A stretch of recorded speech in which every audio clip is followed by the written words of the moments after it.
cool. Let's welcome the new folks into the room. And let's start with my screen. How about my screen? Hi. You remember mine? Yeah, right here. It's okay. It's all right. So in your notes, it's okay. Where everybody's trainable.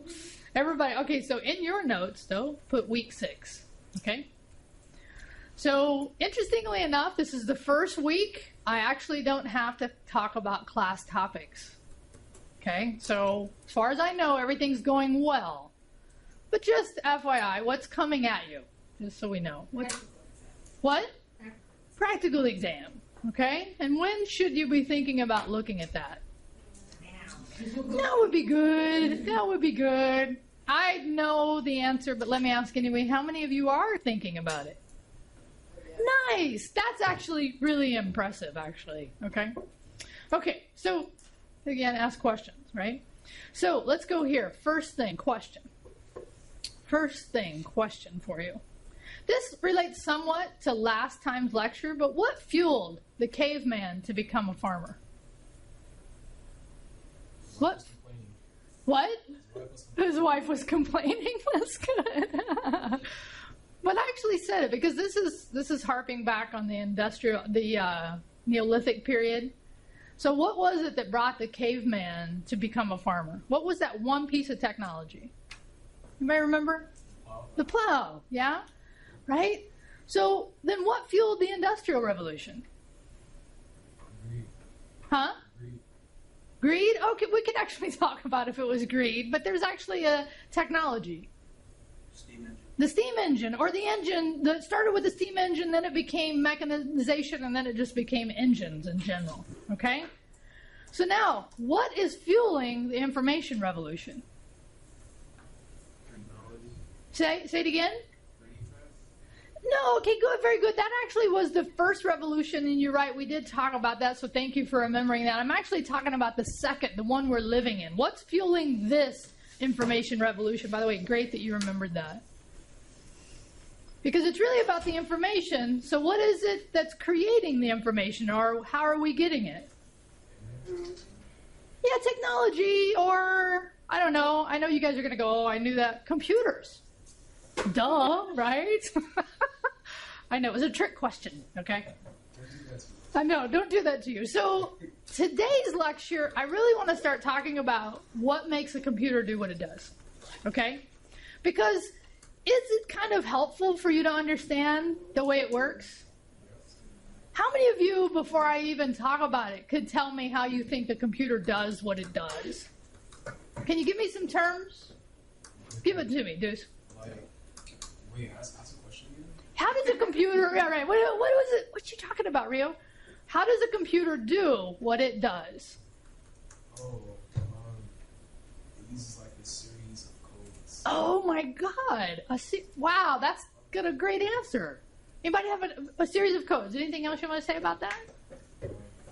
Wow, who knew that? Who knew that there was a series of codes? Like binary. Binary. Excellent. Excellent. So if you know that, because here's the answer I generally get when I ask this question. I usually get, well, there's a hard drive, and there's RAM, and there's this CPU thing, and I don't know, there's this unit, and I type on it, right? Okay? So we're going to go a bit more in depth, because as an example, will you be a better driver of a car if you understand the basic mechanisms of the engine? Yeah. Right? Absolutely. So the same is true for computers. So then let's start here, right? So then if that's true, if the computers are fueling the information revolution, so how does a computer work? And this is kind of what I was saying before. How does it do what it does? And by the way, what's the image that's on the screen right now? Yeah, it is the power button. So let's ask this. Let's start here. What fuels a computer? Power. Very nice, right? I know, I gave you the hint, right? I gave you the big hint here. Still a trick question. Still a trick question. So power, but more specifically, electricity.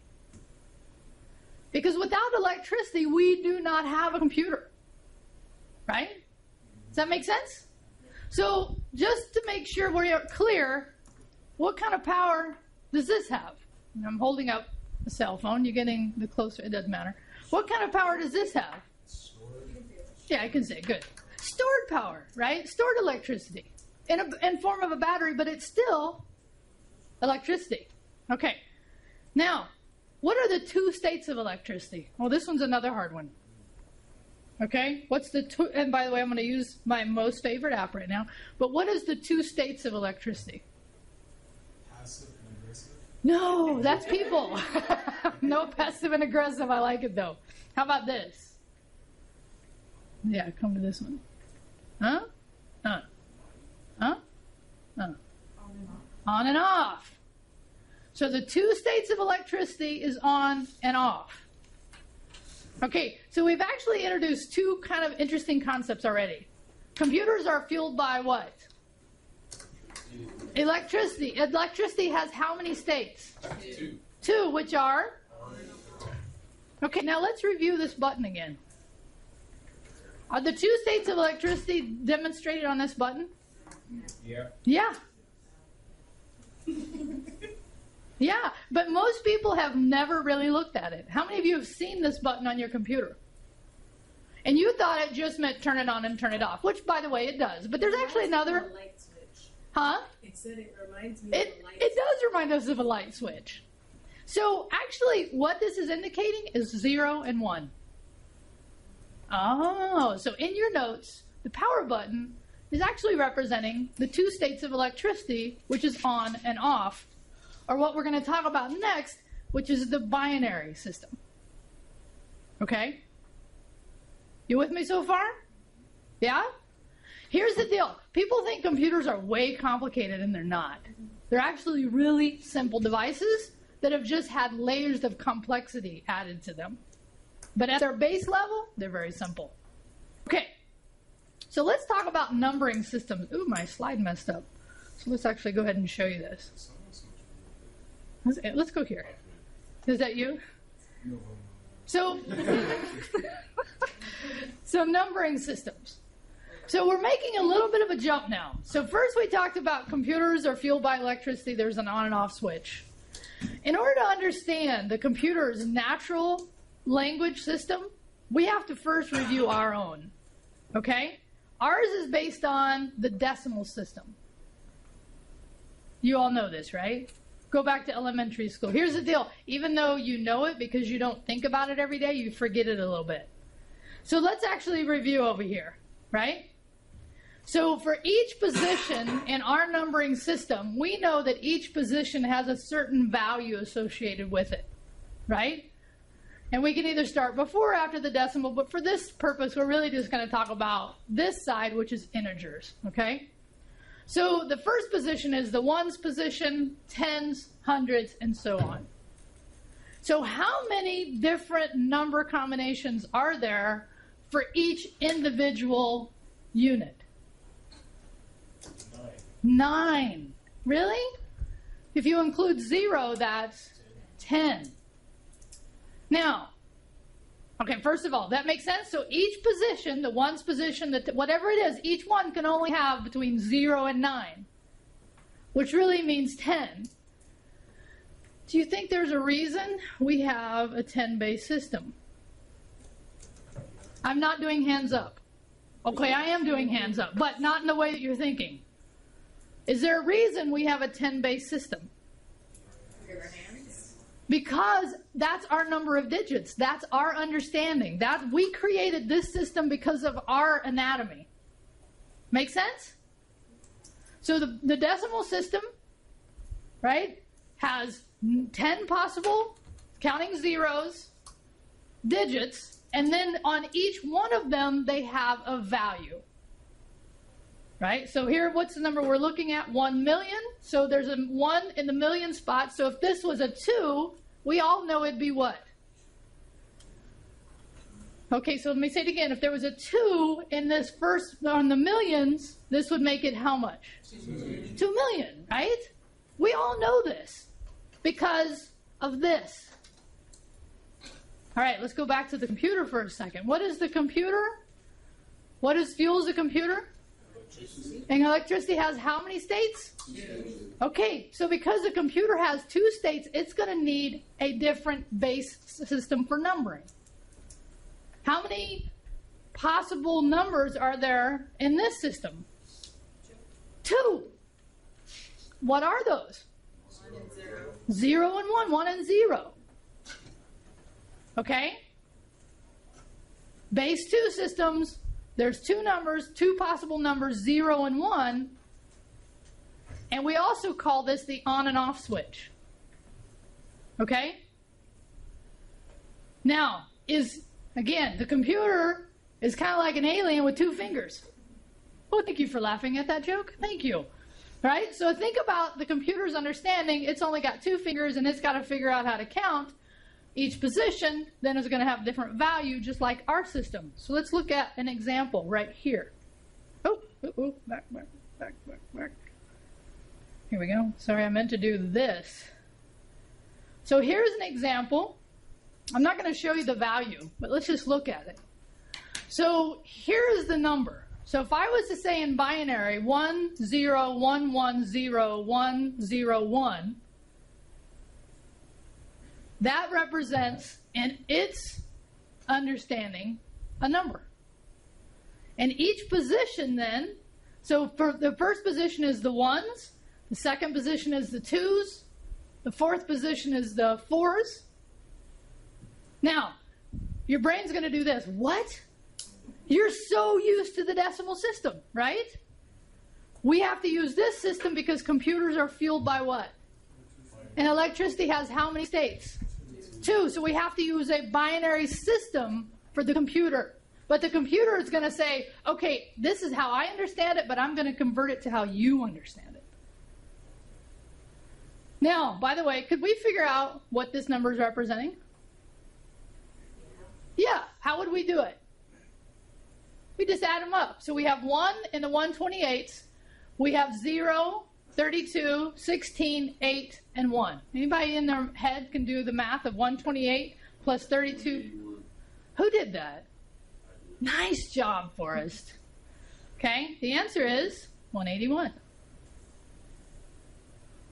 Make sense? It's okay. If it doesn't make sense right away, you're in the right place. Okay? Bless you. I just don't get how they get like letters.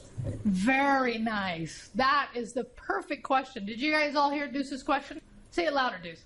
I don't get how they get the letters from the numbers. Very nice. So first we're just talking about, and I'm going to get there. First we're just talking about what here? Numbering systems. Okay?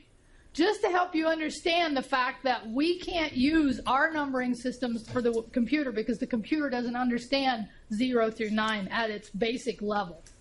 We have to tell it that in a way that I'm about to show you. So it's a perfect question. So let's actually go to the next slide. So let's actually, somebody read this for me.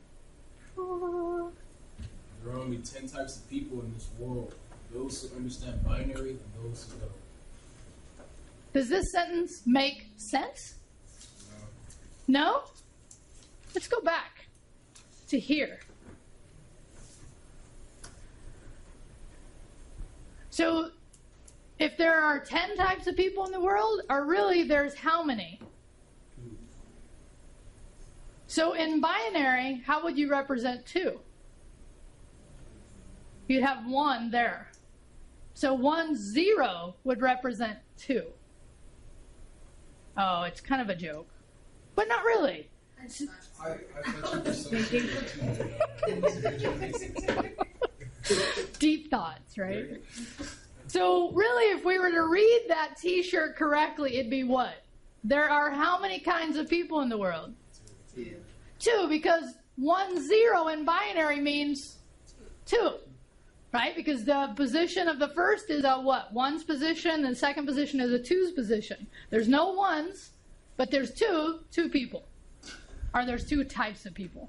Now the question is, which camp are you in right now? And probably you're in the, you do or you don't understand binary. You're at least introduced to it, okay? But you probably don't understand it. We're actually going to do a little hands-on here in a minute to help you, Okay. So now in your notes, and by the way, hopefully you've taken the notes. I haven't been cueing you on when to do this, but hopefully you're taking some notes here. So now we're actually going to do what Deuce asked, which is, that's great for numbers, Rio, but you and I interact with computers way beyond numbers, don't we? Can you imagine only if you had to interact with a computer saying 010111 to represent something? We'd never get anything done, right? We'd never do it. So we have to have this idea of bits and codes. But first we have to define what a bit is in relationship to binary. Okay?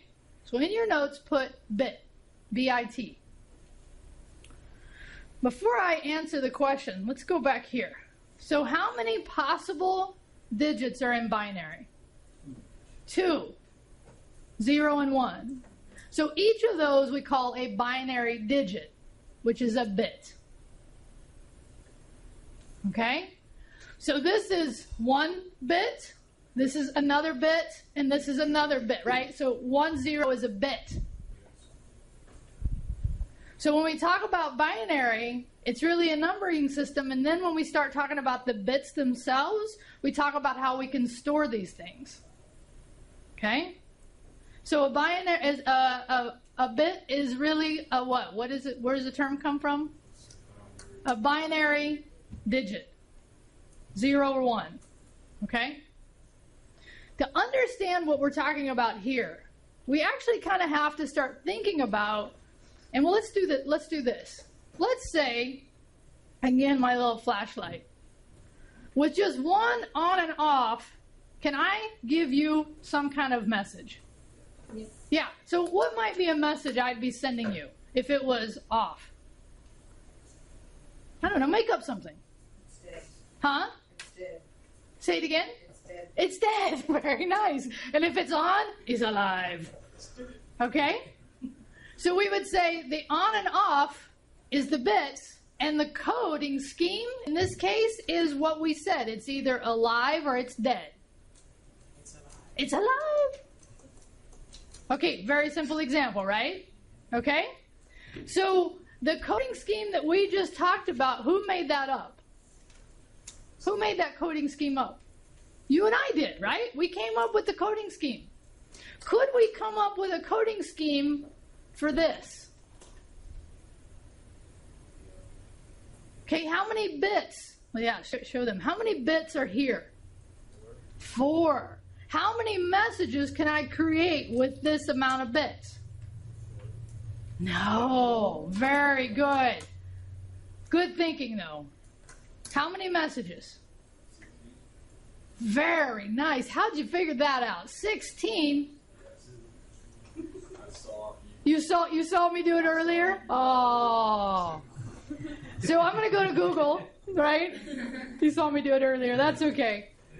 So each bit, really we represent this as exponential, right? So let me just clear it and show you what I mean. So if we have binary 0 or 1, and we say to the power, in this case, how many bits do I have? 4.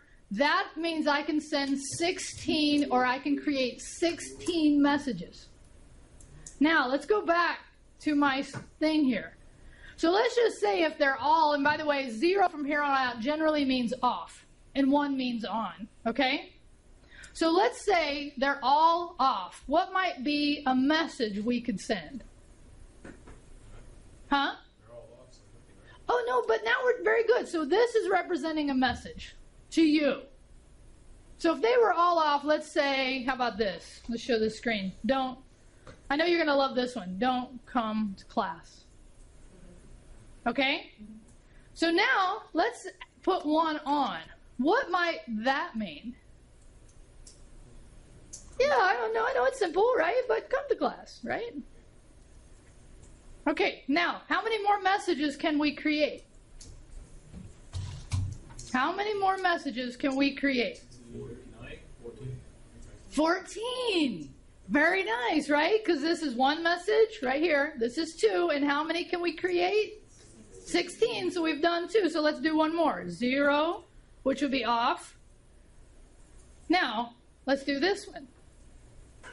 Okay? So again, back to our lights, just to show. Now we have this scenario? What's a possible message we could have here? Right?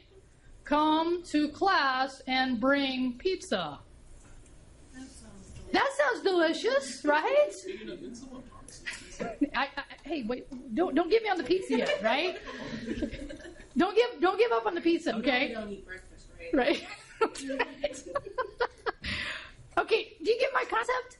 Is this combinations? Say it again. Is this combinations? What do you mean? Like, you have 16 messages, you have 16 combinations. Yeah, exactly. I thought you said accommodations, but combinations, absolutely, right? So we've created a very simple R coding scheme. We've only created 3. We can create how many more? Very nice, 13 more. Now, I'm not going to go through and do all of them all, right? But we could. But you get the concept, right? Now, could we change this from come to class to A, B, and C? That's how we get from a numbering system to a letter system. Oh, is through a what? Let's go back. Let me go back to my, here, right? Through a what? What's this called? Code, or a coding system. So bits and codes then, we can make the computer's natural understanding of on and off, we can create these coding schemes. Right? Are you all with me? Really? Would you ask me a question if you weren't? No? Or 0101? No, I don't know. Okay. Good, you laughed. Yay! Now, how important do you think these coding schemes are to making computers work? Way important. Yeah, well, it makes it work with, because if, let's say you developed a computer that had a different coding scheme than me, could our computers communicate? Heck no, right? So we need a common coding scheme. So here's one. Let me go back here. So when the computers first started out, we developed this thing, and when I say we, I actually mean the United States, created this thing called ASCII, A-S-C-I-I. It's not so important that you write that down, but it's important that you understand the concept, because remember the zeros and ones here? How many zeros and ones would I need to represent the ASCII coding scheme? Can I do it here? No. How many more would I need? Okay, I'm just going to tell you, I happen to have another bank. They're just broken. Oh, good, you laugh, because it's true. It's sad, but it's true. And by the way, do you like my sophisticated light system? Yes. My little closet lights on and okay, that's really what that is. Okay. Okay, so now if we were actually talking about, which we are now, a coding scheme that can actually work across computers with anybody using them, then we have to have a common coding scheme. And this was one of the very first ones created, called ASCII. Now notice we have here, we have what? Oh, by the way, let's go back. I know it's a little hard to read, but W, but we also have lowercase w, right? We have B, and we have a uppercase B. Now, is this going to work for our language? But who's it not going to work for? Anybody else besides English speakers. So is there a problem with this in the long term? Absolutely. So over time, and that's what this chart is showing, they created another scheme. I don't know if you can see it right here in the top. It's called Unicode. So in your notes, ASCII was a problem because of what? What was the problem with ASCII? Yeah, and in that case, the center of the world, which was the United States, which is no longer true. Because we have to accommodate other languages. Okay? So these coding schemes are really, really important. And look at what happened here, right? So over time, the Unicode, can you see when it really started to catch on? About 2000, 2007. What kind of happened during this time? What really took off? Anybody know? Even happened before then, but really start the internet. Okay? where people really started to notice, and you can see the ramp up started about here. And look at the decline of ASCII, right? Used to be really popular. Oh, let's see. Yeah, ASCII's the red. Used to be, I mean, what everyone almost used, but now not used so much. So we have computers using this thing called Unicode. Okay, now let me help. Let's actually do something. If I was to actually say I could use ASCII, come back here. How many bits would I need to use ASCII? 8. Guess how many I would need to represent one letter of Unicode? 32 bits. Wow. 32 bits would be how many banks of 4? 8. I'd have to have 8 of these. There's no way I got that many closet lights. Wow, thank you for laughing. I really, really appreciate that. Okay? I do have closets. I just don't need a disco in there. Okay. Are you with me so far? Okay, computers. Let's just review. Computers are fueled by what? Electricity means we need what kind of system? Numbering system. Binary. Binary has how many digits? And we call those, or what are they? 0 and 1, or what you commonly call the on-off switch. Right? So from now on, if you ever see this again, what are you going to think? You're going to think 0 and 1. Okay? Have we changed the way you look at the world now? Fundamental shift. But it's not, right? Okay. All right. Now, I'm actually now going to have you show you what part of what you're going to do to help understand this idea of binary. Okay?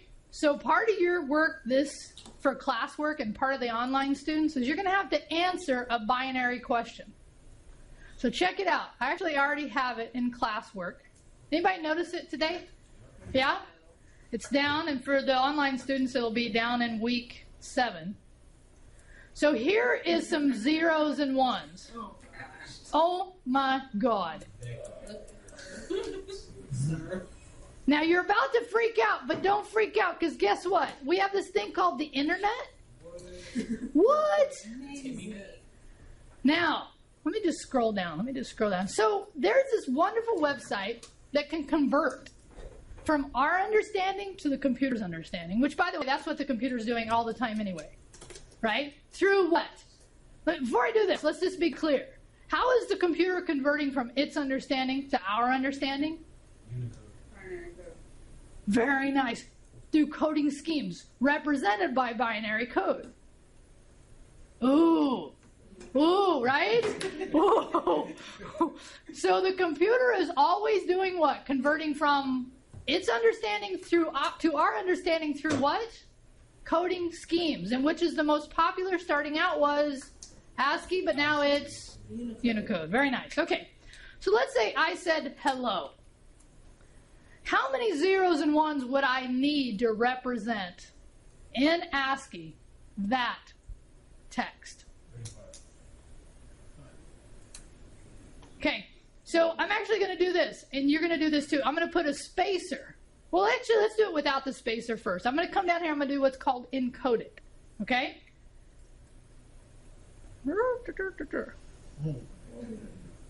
Okay, so now because it's hard to see, let's actually do this. Spaces, and now let's encode it. Oh, whoa, what happened? Oh, that makes more sense, right? So how many 0s and 1s did we need to represent just hello? Okay, 8 in each one. 8 times 4 is 32.